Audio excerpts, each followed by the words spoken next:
Si te quieres divertir con encanto y con primor, solo tienes que vivir. ¿A dónde? Un verano en Nueva York. ¡Nueva York! Si te quieres divertir. It's the 21st show. I'm Brian Mackey, and that is Nueva York from Bad Bunny. You'll, of course, recall he headlined this year's Super Bowl halftime show.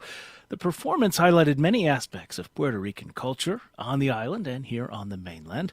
Among what was featured was a toad, specifically the Puerto Rican Crested Toad, or Peltophrine lemur, if you want the scientific name, Peltophrine lemur. The toad was featured because it is the only one native to the island, but it has also struggled to survive. For a time, it was even thought to be extinct before it turned up again in 1966. Since then, there have been efforts underway by Puerto Rican and American wildlife agencies, zoos across the country, and Bad Bunny himself to help conserve the toad. One place those efforts are happening is right here in central Illinois at the Miller Park Zoo in Bloomington, which is raising its own Puerto Rican crested toads. Joining us now to talk more about this are two people associated with the zoo. Mackenzie Stewart is a zookeeper and primary keeper of the Puerto Rican Crested Toad. Mackenzie, welcome to the show. Thanks for being with us. Hi, thank you so much for having us. Also here is Julia Benzel, the zoo education manager. Welcome to you as well. Thanks for being here. Hey, happy to be here. And listeners, you can join us, 800-222-9455, 800-222-9455. Do you have a favorite amphibian? Let us know. All right, Mackenzie, I'm going to start with you. Give us a general description of the Puerto Rican crested toad.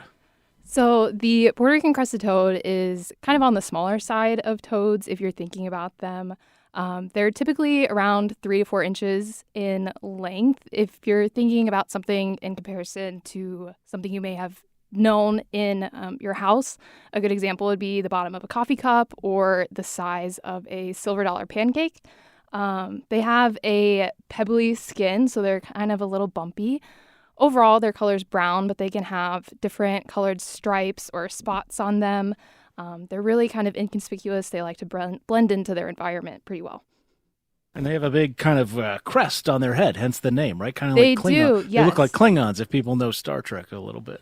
Yeah, they do get their name from a crest over their eyes. It kind of covers the top of their eyelid too.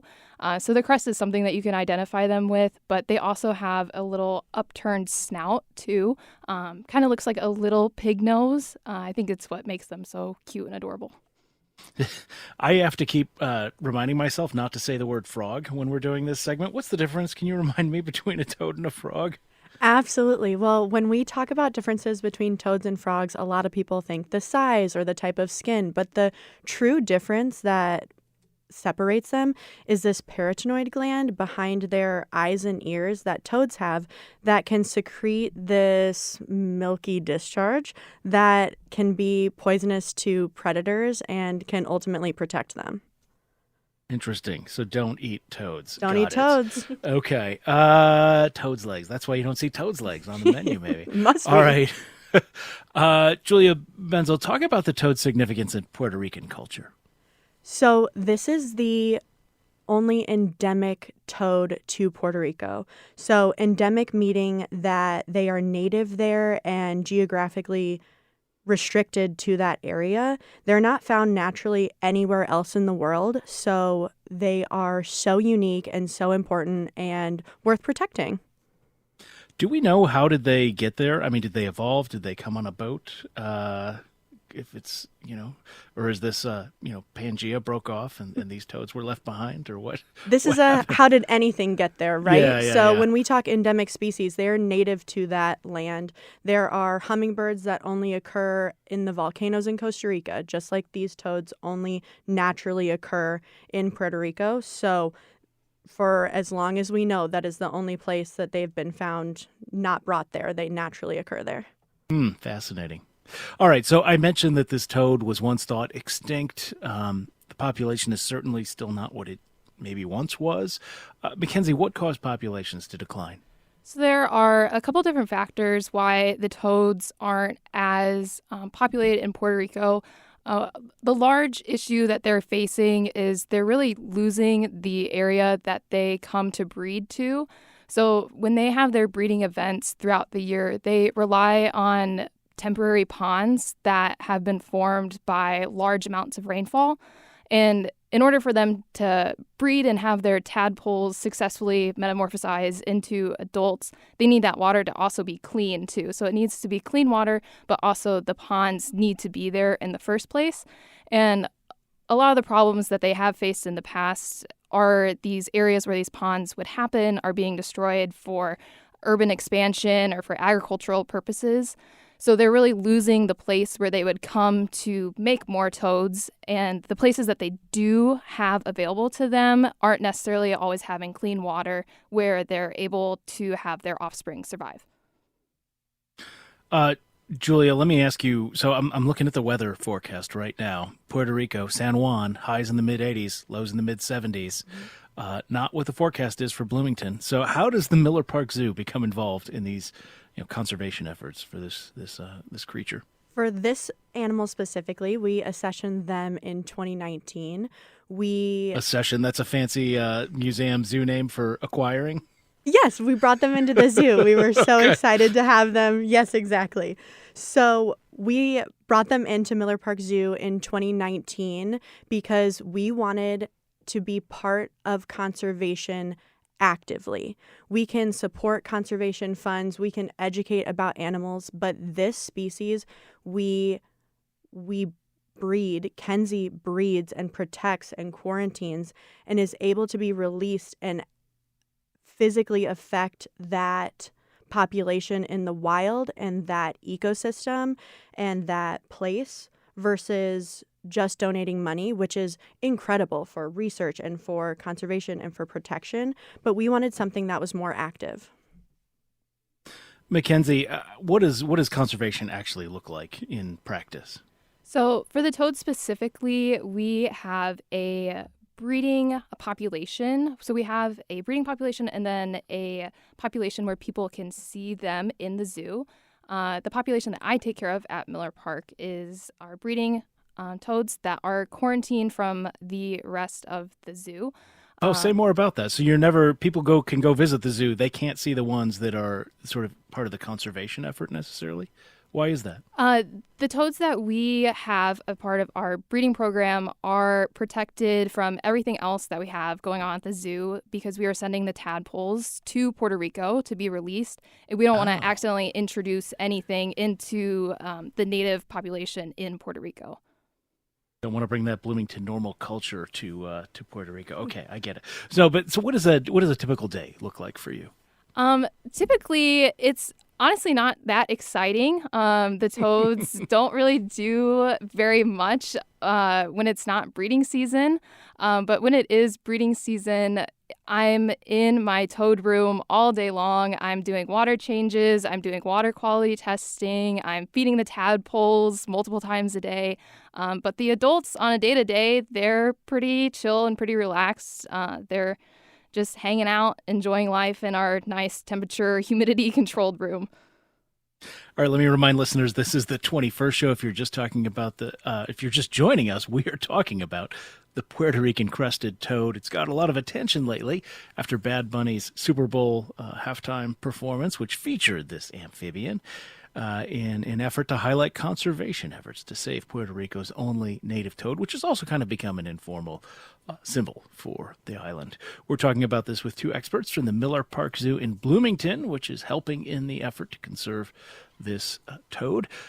Julia Benzel is the zoo education manager, and Mackenzie Stewart is a zookeeper and primary keeper of the Puerto Rican Crested Toad. So, Mackenzie, let me ask you, you're not, I'm guessing, putting on like Barry White on Pandora or Apple Music or anything like that. What do you do to actually get, to encourage these species to reproduce? So it's funny you mentioned that because we don't play music per se, but we do play recorded breeding calls.